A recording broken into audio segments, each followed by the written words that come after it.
Assalamualaikum warahmatullahi wabarakatuh. Salam bela negara. Izin Pak Ho, kami dari kelompok 1 dalam mata kuliah analisis proses bisnis Prodi D3 Sistem Informasi kelas C ingin mempresentasikan hasil diskusi kami. Next, perkenalan anggota. Oke, ada saya Zeta Yeni Ma'arini dengan NIM 24105011076. Saya Riri Rina Lestari dengan NIM 2410501084. Saya Saka Saida Kurniawan dengan NIM 2410501085. Saya Hana Kaila dengan NIM 2410501093. Saya Ahmad Gazi Faiz dengan NIM 2410501097. Saya Relator Kabuza dengan NIM 2410501102. Oke, pokok pembahasan kali ini adalah resiko proses pada transformasi digital. Next. Nah, subpokok pembahasan ini ada 4 yang akan kita bahas. Yang pertama ada resiko proses bisnis pada proyek transformasi digital atau identifikasi resiko proses bisnis. 2. Evaluasi tata kelola proses. Dan yang ketiga, rekomendasi solusi tata kelola dan resiko. Dan yang keempat, apa yang kita pelajari tentang kasus ini.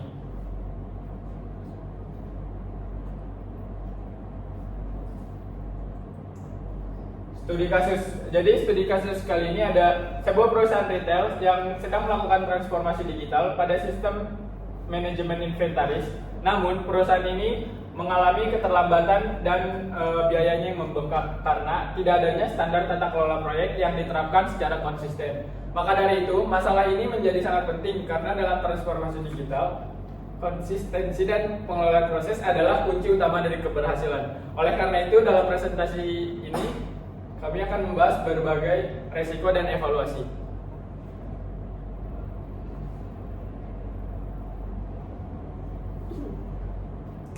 Next, akan dibaca oleh Zeta.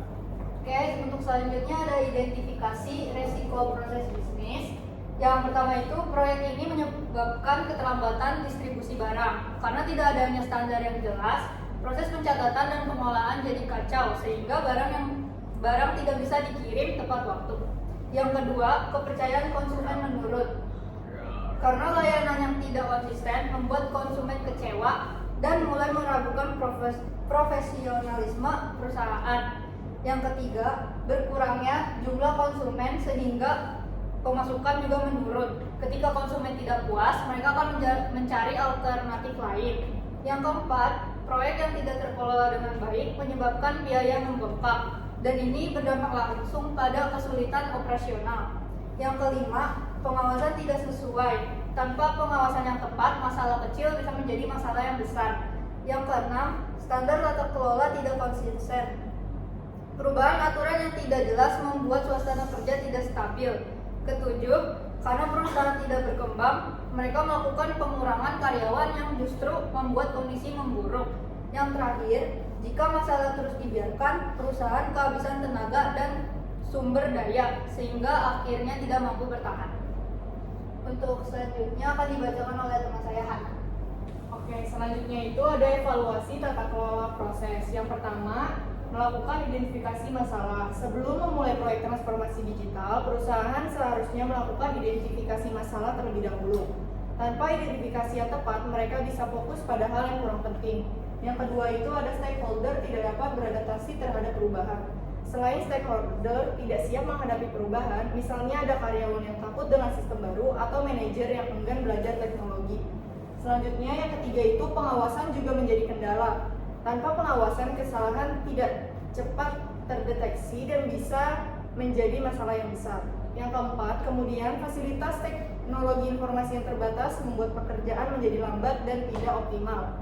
Setelah itu, alur distribusi yang tidak terstruktur sehingga menyebabkan keterlambatan dalam pengiriman barang ke pelanggan. Yang tidak kalah penting, banyak yang kurang pengetahuan soal transformasi digital sehingga pengambilan keputusan yang tidak tepat. Dan terakhir, perusahaan mengeluarkan banyak biaya untuk membeli sistem yang tidak dimanfaatkan secara maksimal karena perencanaan dan pelatihannya yang tidak memadai. Selanjutnya akan dilanjutkan oleh teman saya, Saka. Baik, selanjutnya ada rekomendasi solusi tata kelola dan resiko. Jadi solusinya itu yang pertama memberikan pelatihan teknologi kepada stakeholder terkait agar mereka siap menghadapi perubahan. Kemudian yang kedua, melakukan analisis dan evaluasi biaya operasional perusahaan agar pengeluarannya lebih terkontrol. Selanjutnya meningkatkan strategi promosi, yaitu bisa dengan meningkatkan strategi promosi digital melalui media sosial atau Google Ads. Selanjutnya di engineering alur proses bisnis, yaitu dengan memperbarui alur proses bisnis agar lebih efisien dan efektif. Selanjutnya membuat jadwal terdistribusi secara real time. Kemudian melakukan pengawasan ke semua sektor terutama pada proses distribusi. Kemudian melakukan penilaian terhadap kinerja karyawan setiap 3 bulan sekali. Hal ini untuk mengevaluasi kinerja karyawan apakah ada yang kurang, menurun, atau meningkat. Selanjutnya meminta feedback kepada pelanggan terhadap kinerja perusahaan. Hal ini untuk mengetahui kelemahan dan kelebihan dari perusahaan tersebut untuk agar dapat diperbaiki.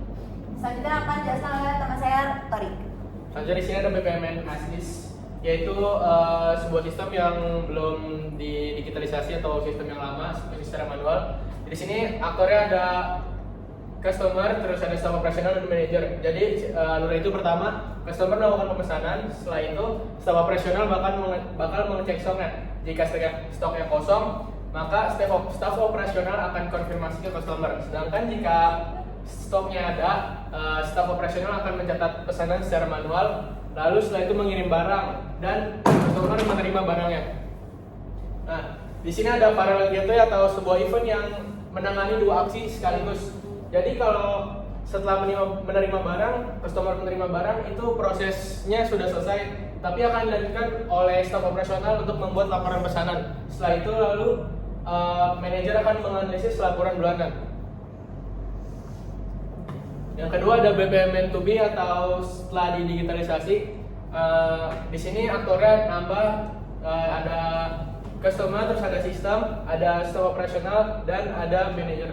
Jadi pertama tetap customernya melakukan pemesanan lewat aplikasi. Setelah itu sistem yang akan mengecek stok secara otomatis. Kalau tidak ada, sistem akan mengirim notifikasi ke customer. Jika ada, sistem akan menjadwalkan distribusi. Setelah itu menyimpan data pemesanan. Dan staf operasional akan melakukan mengeksekusi distribusi sesuai jadwal yang sudah dibuat oleh sistem. Setelah itu, setelah barangnya dikirim, staf operasional akan memantau distribusi tersebut. Lalu setelah customer menerima barang, ada event parallel gateway lagi, yaitu setelah menerima barang, user akan mengirim feedback, lalu proses tersebut akan selesai dan dilanjutkan oleh sistem yang akan membuat laporan pemesanan. Setelah itu, manajer akan memantau laporan tersebut dan mengevaluasi kinerja. Selanjutnya akan dilanjutkan oleh Dedi. Baik, selanjutnya kami akan membahas hal-hal penting apa yang dapat kita pelajari dari kasus ini. Jadi yang pertama itu kita jadi lebih mampu mengidentifikasi masalah proses bisnis, terutama yang berkaitan dengan proyek transformasi digital. Yang kedua itu dapat melakukan analisis tata kelola proses bisnis pada perusahaan rentan, mulai dari perencanaan, pelaksanaan, hingga pengawasan dari sebuah proyek. Yang terakhir itu dapat menganalisis serta mengevaluasi resiko dari proses bisnis yang belum melakukan transformasi digital. Berikutnya ada kesimpulannya. Dari semua yang kita bahas dapat kita simpulkan bahwa tata kelola dan manajemen risiko adalah fondasi penting dalam kesuksesan transformasi digital. Nah, integrasi teknologi tanpa SOP dan proses bisnis yang baik justru menimbulkan kerugian. BPM membantu organisasi menjadi lebih responsif, efisien, dan berkelanjutan. Next. Baik, sekian presentasi kami. Wassalamualaikum warahmatullahi wabarakatuh.